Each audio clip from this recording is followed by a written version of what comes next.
Hi, my name is Sarah Nilsson, the singing costumer, and I sew so vintage sometimes.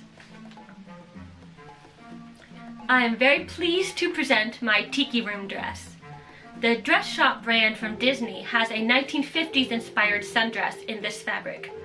I do like it, but I don't wear sleeveless dresses, so I thought I would make my own in a slightly different style. I still wanted a vintage dress with a tropical vibe, as was popular mid-century. After much deliberation, I decided on Buttrick 5880. It's a reprint of a 1951 pattern.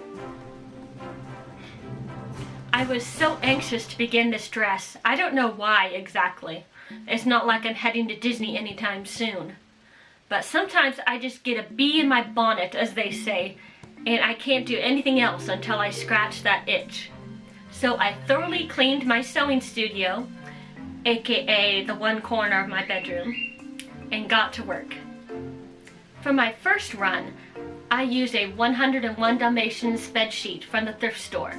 It's old and worn, but it was less than $2 and it was a huge piece of fabric. For my mock-ups, I don't finish seams nicely or press them open. Sometimes I don't bother with the lining. They're just sloppy in general. This one is no exception, but it fit and it let me know that I had picked the right size, and I started on the final version almost immediately. Really, it's a simple dress underneath the skirt swag. It's just a straight skirt and the bodice. Each piece was cut out in the lining and the fashion fabric. The front draped piece was cut out twice in the fashion fabric. It is a fabric hog, that much is certain. But I'm so glad I didn't use the lining for the underside, as it would have been very visible and very distracting to me. The skirt drape is stitched and then turned right side out and understitched all along the edge. Then it's pleated and sewn to form the hip drape.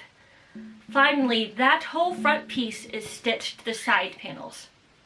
The bodice is very simple, with cut-on sleeves. I very much appreciated not having to sew sleeves. I love the cute notches sewn in the neckline. It adds a lot of interest to what otherwise would be a very plain bodice. The construction is clever, with a bit of hand sewing inside to finish the lining.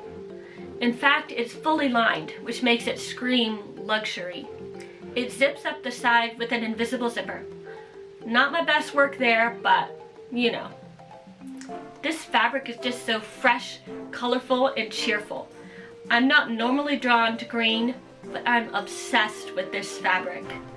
For this video and in the accompanying blog post photos, I'm wearing my Reproduction Splendette jewelry. This gorgeous iris pink bangles have beautiful carved flowers, and the earrings and the necklace match them perfectly. In the future, I would love to buy blue, yellow, or maybe red Splendette jewelry to wear with this dress. This print has so many colors, it's hard to choose. I wouldn't recommend this pattern to absolute beginners. The full lining, all the hand finishing, installing the zipper in all those layers, and the pleats of the skirt drape make this pattern a little fiddly. But the instructions are mostly easy to understand.